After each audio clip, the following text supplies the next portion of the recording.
Hello and welcome back to the Spears Spartan Football Preview Show. We're back again and we're back to winning ways in San Jose State, defeating and getting the win with the backup, defeating New Mexico State by a score of 37-31. This week, ladies and gentlemen, you're still stuck with me, Max Miller, your host. You're still stuck with my co-host, Derrick. But this week, we've got another new man joining the show. We had Don Lee last week. This week, we've got Jonathan Guzman with us. But I've got to toss it over to my boy, Derrick, first. Derrick, look, Nick Nash came in. He was the starting quarterback. He was definitely an option that we discussed last week, and I thought they played well. Derrick, it is Wednesday when we're recording this. Looking official. I mean, I know it's just a hoodie you got on, but when you're leaning over, it looks like a suit. You got the logo behind you. How's it going, my man? We chilling. The Spartans developed that gangsta. That's gangsta with an A, not gangsta's paradise like Coolio. That's gangsta with an A, by the way. They got that championship swag back, and give credit to New Mexico State. I mean, they swung for the fences in that first and second half. But Nick Nash, man, he looked very comfortable. I love the RPOs, especially just because you don't see that a lot of Nick Starkel. So that, they got, give offensive coordinator Kevin McGivern credit, for just trying to utilize Nick, try to get him more comfortable, with the playbook and stuff. I mean, that's just crazy how he went from receiver 1 week to QB1 the next week. I think he'll most likely play this week. It's going to be a fun matchup. Of course, Colorado State coming off a bye. They took now third-ranked Iowa to the depths, to the deep end of the pool, and Iowa's looking like a college football playoff team. But the Rams and the Spartans, they haven't played each other in 3 years. It's Colorado State's homecoming game, and a Saturday matinee before you go watch James Bond and, of course, Fury Wilder 3. Look, I think you said it best. Look, Derrick, it was an incredible game. I got to say, Nick Nash was very efficient. Props to him being receiver, just, taking the punches, going whatever. I mean, he is the Taysom Hill of this team. Look, another thing is to look out for, and I know you talked about this when you attended the Brennan conferences. The team and the coaching staff are very happy that the rest of the games this year are going to be Moutain West Conference games. The rest of the games, they mean the world. They're defending their title. Look, Jonathan, talking about the Mountain West, it is their conference games. These games are now these games like this. These are the games to win. These games are important. What did you see last week against New Mexico State? And tell me what you saw and what you expect them to do this week against New Mexico State. And welcome to the podcast. All right. Thank you for having me. I think they, just with this unassurance and with Nick Starkel, I think they're going to really have to stick with the ground game. And just keep pounding the ball. I think that's a way where they can control the clock themselves and kind of just give their defense more rest because they've been struggling a little bit on that end. I think that's just the way to go. Yeah, definitely. Look, Derrick, I think we're seeing a theme with all of our different guests. Don Lee said they need to run the ball, get Tyler Nevins involved after he missed a game. We know Lamar is big on this and running the ball. And Gio, a staple on this podcast from years past, have all said they need to run the ball. Look, last week in looking at New Mexico State, that's exactly what they did. Tyler Nevins finished with 22 carries. As a team, they had 36, but Nevins finished with 22 carries, 115 yards, and a touchdown, a longest run of 36 yards. And the other guy we did mention last week was that Derrick Deese Jr., if he was healthy, needed to play and play well. And he had 7 catches, 103 yards, and a touchdown. That was a coming out party for both of those players, showing their staples, showing their star prowess on this team. Derrick, what are you expecting for this week against Colorado State? What kind of things can we get at you? Obviously, look, you mentioned it. Now number 3 ranked Iowa was pushed to the brink. Jonathan told us before the podcast that Colorado State was winning at halftime against this team. Look, it's going to be a challenge. Colorado State looks legit. They may be 1-4, but they've played teams well. And as Brennan said, as we've talked about, is the Spartans this year have a target on their back as Mountain West champs. Yep. I mean, it's like, I know your Yankees unfortunately lost, and I'm happy just because you've been spoiled. I mean, they haven't won like 1, 2, 3, 4, 5 times in your life. But yeah, I mean, the Spartans are going back to Murderers Row, going through Murderers Row. I mean, it's not hard to look at the 25th ranked San Diego State next week, homecoming, by the way, for us. But, you got to take care of business against the Rams. They're a very good defensive team. They got a lot of veterans, a lot of young guys trying to just build an identity in Fort Collins. Scott Patchen, their defensive lineman, has recovered 2 fumbles this year. And San Jose State, I mean, they've been kind of up and down with the turnovers. The Rams, their run stopping ability is pretty solid, 23rd overall in the country. I would love to see, Nick Nash. I know, it was his first start, but he's played QB here for the past 2.5 seasons. Love to see him utilize more of the receivers. Derrick Deese had a phenomenal game. Malachi Miller had his first collegiate touchdown. Isaiah Hamilton had a couple grabs. But, I would love to see him utilize more, spread the ball around a little bit, get Kyrie Robinson open in the flat, even try to utilize Jermaine Braddock a little bit more. But, I really love the RPO stuff. And I think they listen to me. I think they really do literally watch this telecast. I mean, my phone's vibrating just because they're like, okay, Derrick, tell us the game plan against the Rams.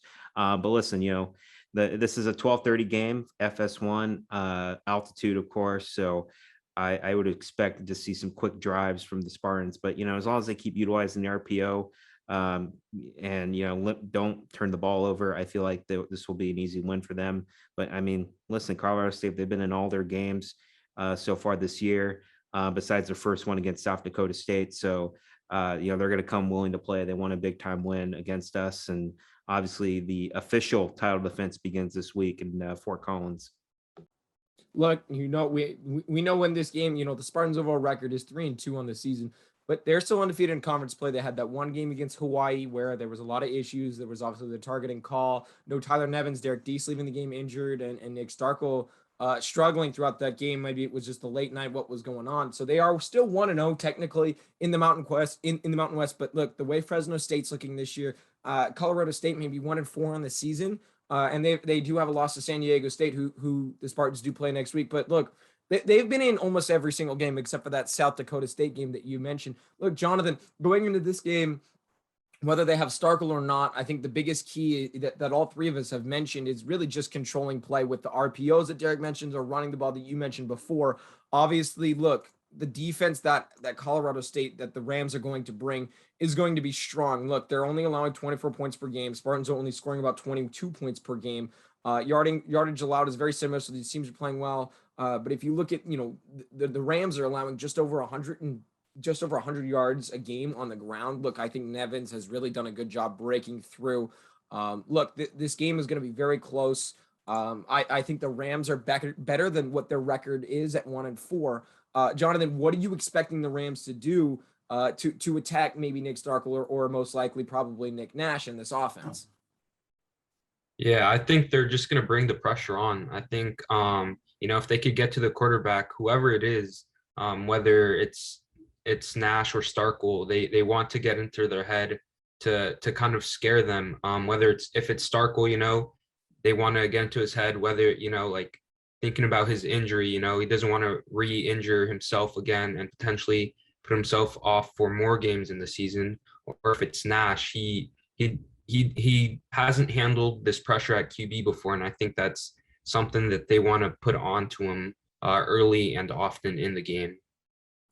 Definitely. I think you said it best, Derrick. You mentioned it before. This was his first technical start of the year or of his career. Now, look, we know what happened last year against San Diego State. Starkel out of the game halfway through with a head injury. We believe he was concussed, but he played the next week, and Nash led that comeback win against San Diego State. Now, look, Derrick, we need to move forward on some keys to the games here for the Spartans this week. What is the goal? And let's try and think of some different keys here, guys, between just other than controlling the ball. Look, this defense, we don't give them enough love. The secondary seems to be bending and not breaking, but last week was really kind of the first week we saw that defensive line of the Spartans really start getting to the quarterback. Now, I think they could do better. Obviously, Cade Hall, Kyle Harmon, Junior Fajelko, right? They started to really get to the quarterback. And so, Derrick, can you give me some keys for the Spartans other than, what we've said all year and control the run game and get off to a quick start, because I think, again, those do work for this game. Yeah, we don't get enough love to Nehemiah Shelton too. Coach Brennan says, he's obviously worked his tail off, since he started the program 4 years ago. He's becoming that kind of shutdown corner, had that big time interception last week. Cade Hall, we finally heard his name on the broadcast. Hello, cashed in with a couple sacks. They've been double teaming him a lot. A lot of teams have just been seeing a lot of his tape from last year. So it's great to see Cade Hall kind of just gain his confidence of being a mean fighting machine on the D line. I think for the defense wise, they're starting to play a little bit better football. I would throw out the Western Michigan game because Kyle Harmon, he wasn't there. Unfortunately, he went like my TV. It was off, like the defense. But I expect to see this team just be clicking on all cylinders. And defensively, I would just get a couple, if they can get a turnover, maybe in the first, 15, 20 minutes of the game, I think it'll be an easy Spartans win. And, like I said, for Nick Nash, utilize more of your weapons. And I want to see a lot more RPOs, which they did last week against the Aggies. But, I expect this team just, they need to get off to a good start. Of course, in high altitude, you just want to get off to a lead right away. You don't want your offense to be on the field for, you don't want your defense to be on the field for too long, especially in that high altitude in Fort Collins. It's supposed to be 75 degrees. I'm sure there's probably some humidity in there. So yeah, just, get the defense clicking, get the offense clicking on all cylinders, get off to a good start. It's like, it's like going to class sometimes. You just want to get in, get out, and fly back. And that's what the Spartans should do. They're flying back. They're flying in, get a W, fly back. So that's the game plan. Look, Jonathan, we got to start moving forward here. Give me your keys to the game here. And let's move forward here to the predictions. Before I go to you, Jonathan, I got to give congrats to Don here. Don Lee, his first time on the podcast, and he catches a W. Now, it was close. I don't know the exact math, but it was I had a score of 24-10. That is just not correct. Derrick, you had a score of 21-17. That is just not correct. And Don went with 30-13. So it was close between you and Don. But unfortunately, Don, with that only 7-point difference to the Spartans, does take away that win. So congratulations to Don Lee. I do believe we will have him back on this podcast at some point in time. But Jonathan, look, give me your two keys to the game, other than the ones that we've talked about before. And then go ahead and give me your prediction. His first time on the prediction, Derrick. Let's see how he does. Yeah, so I think one of the keys to the game is just utilizing different blitz packages and also just having like a QB spy on Colorado State's quarterback, because he did rush 17 times last game. I think that's something that the Spartans need to contain so that they're not giving up that easy yardage that can really kill them and drain the defense. Overall, I think if whether it's Nash or Starko, I think they have to keep their composure. That's the biggest thing.